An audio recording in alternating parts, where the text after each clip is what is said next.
شاید بازیاب ہو جائے اور ان گنڈوں کو جو یہ دوسری بار یہ جرم کر چکے ہیں ان کو سزا مل سکے.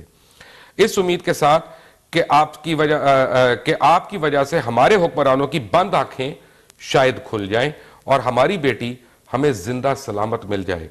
خداوند تعالیٰ ہمیں بیٹیاں دیتا کیوں ہے؟ خداوند تعالیٰ ہمیں بیٹیاں دیتا کیوں ہیں جن کی ہم حفاظت ہی نہیں کر سکتے؟ اور معاشرے میں گھومنے والے بھیڑیے انہیں نوچنے کھسوچنے کے لیے دندناتے پھر رہے ہیں. یہ ایک ماں کی آہو بکا ہے. باقی میں اس کی زبان آپ کو سناتا ہوں. Here now.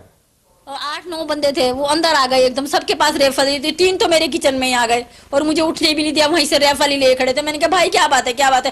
کہہ رہا کہاں ہے وہ, کہاں ہے وہ, ہم نے پتہ نہیں کس کو ڈھونڈ رہے ہیں, کہاں ہے وہ, کہاں وہ. اتنے میں بچی کو گھسیٹتے ہوئے لے کر چلے گئے. ان کے تایا ابو آئے, اس کے ریفل ماری, وہ بیچارے دروازے کے پاس ہی بیٹھ گئے, وہاں خون ہی خون ہو گیا سارا.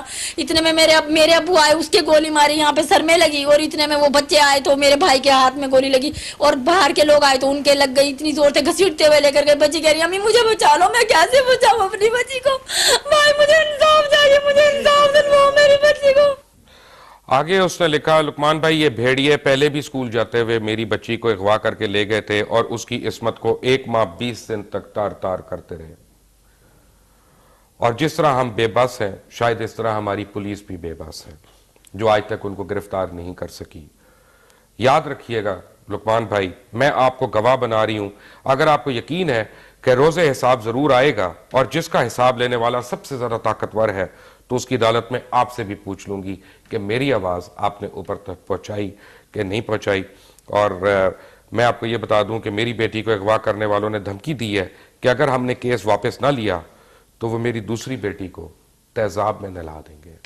اور ساتھ آپ جتنے چاہیں اخباروں کی خبریں اور جتنے چاہیں پرچے اور جتنی چاہیں پولیس رپورٹس اور جتنے چاہیں یعنی عدالت کے نوٹس, وہ آپ سارے دیکھ لیں.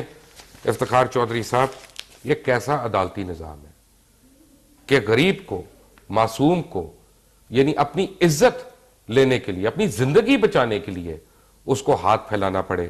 اور یہ آپ کہتے ہیں ایویڈنس چاہیے, یہ لیں ایویڈنس, کر لیں جو کر لیں.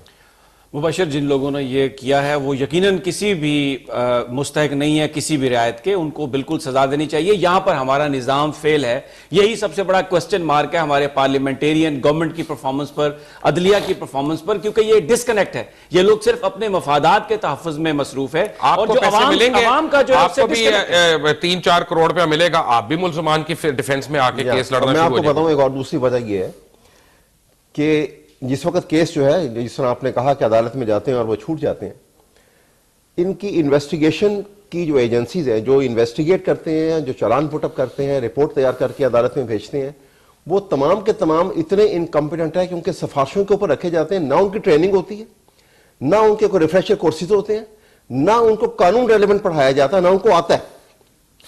اس لیے وہ اتنا غلط انداز میں وہ چالان پٹ اپ ہوتا ہے عدالت کے اندر کہ جج کے سامنے جب وہ آتا ہے, نہ اس کی کوئی ایویڈنس ہوتی ہے پراپر, نہ کوئی وہاں پہ پیش ہوتا ہے. اچھا, اس میں اویس صاحب ٹریننگ سے زیادہ بددیانتی ہے. میں ایک مثال دوں گا مبشر لقمان صاحب. سندھ میں آئی جی نے ابھی جو پچھلے مہینے میں کیا ہوا کہ جن لوگوں سے ناجائز اسلحہ پکڑا گیا, جب ان کی ایف آئی آر درج کی گئی تو اسلحہ نمبر اس میں نہیں ڈالا گیا, اور جب وہ کورٹ میں ملزمان کو پیش کیا گیا تو کیونکہ اسلحہ نمبر نہیں تھا اس لیے ان کی ضمانتیں ہوئی. یہ بددیانتی ہے. وزیر اعظم کے گھر سے ملتان میں چند کلومیٹر کے, یعنی کچھ 36 کلومیٹر کے فاصلے پہ رہتی ہے. وہ بظاہر چند کلومیٹر ہیں, لیکن اگر ہم حقیقت کو دیکھیں تو وہ کئی 100 کلومیٹر کا فاصلہ ہے پاکستان کے حکمرانوں اور پاکستان کے عوام میں. مبشر, یہی پاکستان کا المیہ ہے. ہمارے لا آف ایویڈنس ایسے فلمزی ہیں اور ان کو ہمارے قانون دان جو ہے ریوزٹ کرنے سے ہچکچاتے ہیں, جسے دہشت گرد رہا ہو جاتے ہیں, جسے ریپسٹ نہیں پکڑے جاتے, جن سے قاتل اور قبضہ گروپ تقویت پکڑتا ہے.